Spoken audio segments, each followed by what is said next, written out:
Spoilers ahead for those who have not completed any DA game. Also, this is a theory video. Most of it is my opinion based off of knowledge and lore found within the games, the World of Thetis books, and published canon novels and comics.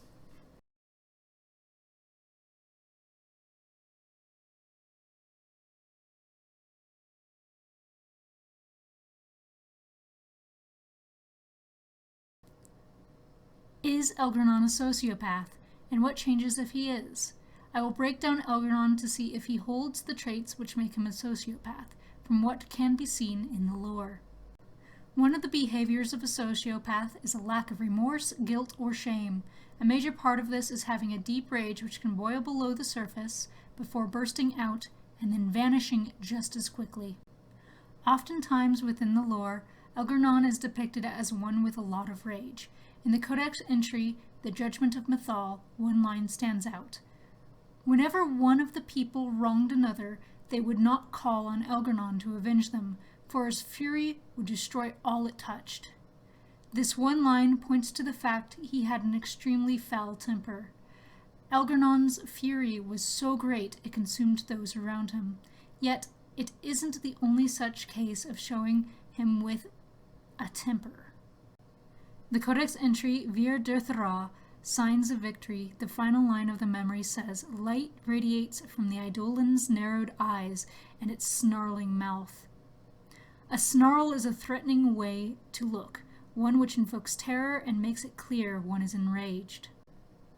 The way Elgar'nan is depicted in the murals within Mithal's temple shows him in a stance of power, his hand suppressing the sun. This is one of the most powerful stances shown among the 9 creators. Most of the others are depicted in a more gentle or soft poses, with the exceptions being Andruil and June. Still, even a bow being drawn or a hammer to an anvil are less of a display of power than suppressing the sun. Yes, the way he is depicted also ties into a piece of lore where Elgar'nan fights his father the sun for burning his mother the earth. However, it isn't the only time we see him doing something grand. Once more, with the Codex entry Vir Derthra, Signs of Victory, we have a line which sticks out. Describe a monument made in a single afternoon by 1,000,000 toiling servants swarming over a lump of fallen stone as large as a collapsed mountain.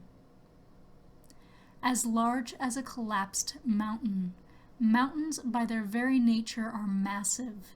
Thus, having this as a monument honoring a victory and just depicting his face is a massive show to how big his ego is. This is another point which can point to being a sociopath, a grandiose sense of self.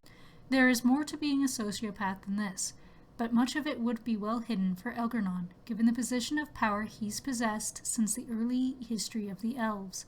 Solus stated they were elders first, then kings, and then finally gods.